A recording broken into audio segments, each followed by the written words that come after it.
And here it is. This is game number 8 of the American Pro League Pokemon style King of the Hill. This is Giselle Crevasse. This is the quote official version from the Global StarCraft League. And over here in the bottom corner, I just got a chat. BNY Dice, Binary Gaming's Dice, going to be spawning as the red Zerg player. His opponent is going to be Bio, spawning as the yellow Zerg player for Convergence Gaming. And they've spawned cross map, so I feel like we're going to be seeing a long game. Yeah, but the one thing is that they don't have that friendly Overlord scouting early on, so, you know, who knows how they're going to open up. Yeah. We could see some cheese, we could see some macro, we could see almost anything as of this point. Sorry, I don't mean to cut you off. The other thing is, you know, that the one expansion only has one gas. Oh, but it's a rich gas. It's a rich gas. That's right. But I think still having 2 gas is better than 1 gas, even if it is a rich gas. Taking that gas behind there is always a bonus. Especially if you're just going to be really safe and taking that back base. But I feel like being both Zerg players, I feel like they're both going to take that outside base and take a fast third within their own base. Yeah, I completely agree. I always say if you want to win, you take this outside base. Yep. That's how you play to win. You play to lose if you take that inside base first. So we'll see if anyone plays to lose. I'm just kidding. And there it is. Dice is actually going to be taking that upper ground expansion. All right. Actually, both players. All right, so both players are playing to lose right now. So it's going to be a race to see who loses first. It's not true. That's not exactly how it works. Well, for the first divergence, we see that Dice actually wants to get his gas before pool, so it will be a speedling opener.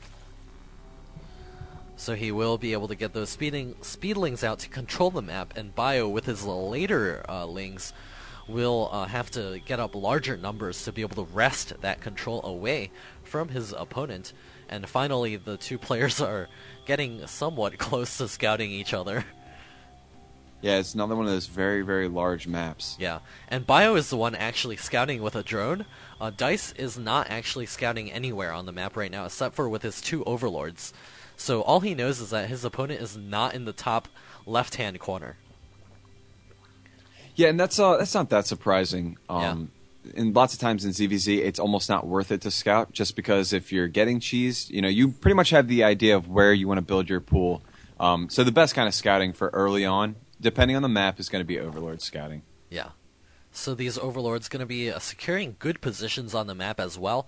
In a ZVZ, as you said earlier in a different ZVZ, you just want to have those Overlords dotting the entire minimap so you see exactly where your opponent's army is. And if you have less of an Overlord spread than your opponent, you're essentially asking to lose in a certain sense.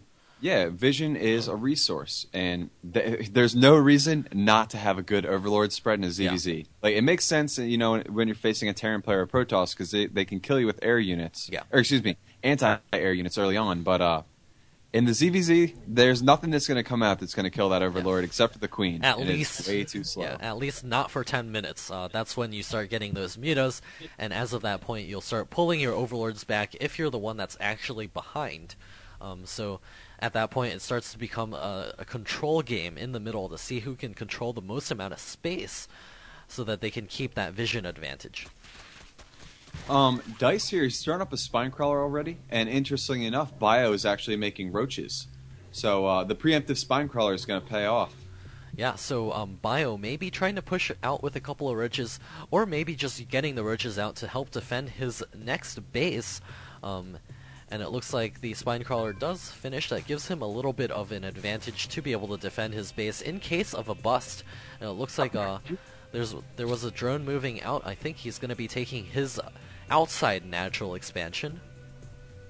There it is. And a lot of Zerglings coming. As soon as he sees the roaches are on the field, though, it's not the end of the world. The fact that he has map control with those lings, it makes it very difficult for the roaches to move out. Yeah, he's going to know exactly when he needs to make those mass amounts of units. He's breaking down those rocks, but the roaches killing off a couple of those Zerglings, not a good thing to be doing as of this point. Dice if he gets up this expansion, he's going to be ahead for the late game.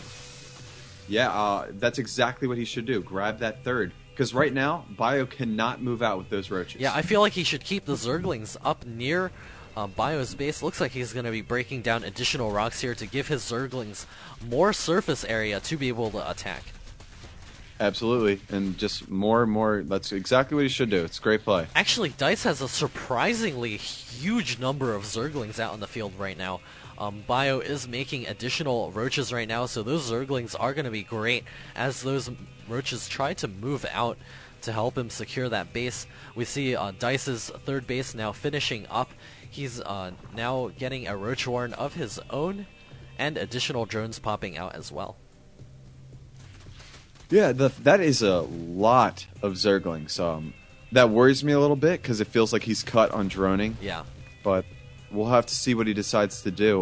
Bio has got a lot of roaches, and he's also 30 food ahead. So, that's actually really surprising to me that he's 30 food ahead. He's gonna be going for the push right now. The Zerglings do see the roaches. They're gonna have to back up. There's way too many roaches over there. We're gonna see Dice throw up spine crawlers and get roaches of his own to help defend against this attack. Oh my gosh, he might be able to get the lings in. And here comes a counterattack by Dice. He's running straight into the main, and Bio has less units out here. We're in a base trade situation here. That spine crawler trying to root itself as quickly as possible. The roaches now arriving and going to be able to take out this third base very, very quickly. The Zerglings in the main of Bio taking out a couple of units, but didn't do that much damage. And it looks like... The sheer numbers of Bio, that's the benefit of having those extra drones. You know, Dice made too many Zerglings early on, and now Bio just has huge numbers. Yeah, all the drones are being pulled off the line, trying to fight against all of these roaches. Huge amounts of damage being dealt to Dice right now. He's got his third, but without any drones, it's not going to be any good.